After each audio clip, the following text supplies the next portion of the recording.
जम्मू काश्मीर आणि हरियाणा विधानसभा निवडणुकांचं वेळापत्रक जाहीर।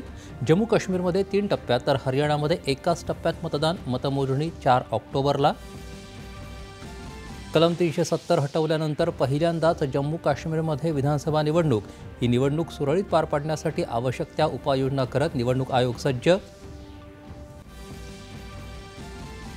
विधानसभा निवडणुकांसाठी महाराष्ट्रातील 3 पक्षांना चिन्हांचं वाटप।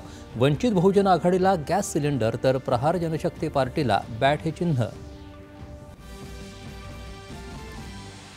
बांगलादेशातल्या हंगामी सरकारचे प्रमुख मोहम्मद युनूस यांच्याशी पंतप्रधान नरेंद्र मोदी यांची चर्चा। हिंदूंसह अल्पसंख्याकांच्या सुरक्षेचं पंतप्रधानांनी घेतलं आश्वासन। इस्रो अर्थात भारतीय अंतराळ संशोधन संस्थेनं SSLV D3च्या माध्यमातून EOS-08 या पृथ्वी निरीक्षण उपग्रहाचं केलं यशस्वी प्रक्षेपण। पंतप्रधानांनी केलं इस्रोचं अभिनंदन।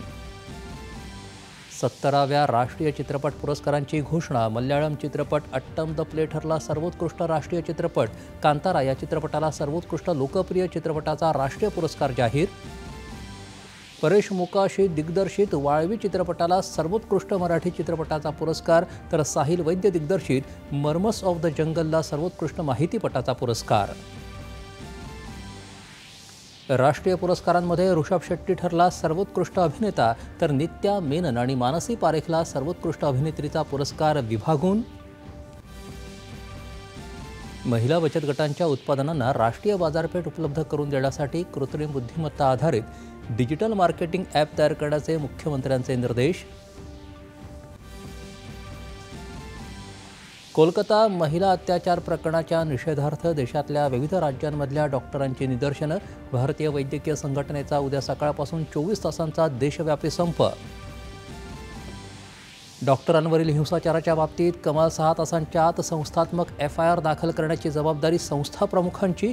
केंद्रीय आरोग्य मंत्रालयाचे निर्देश।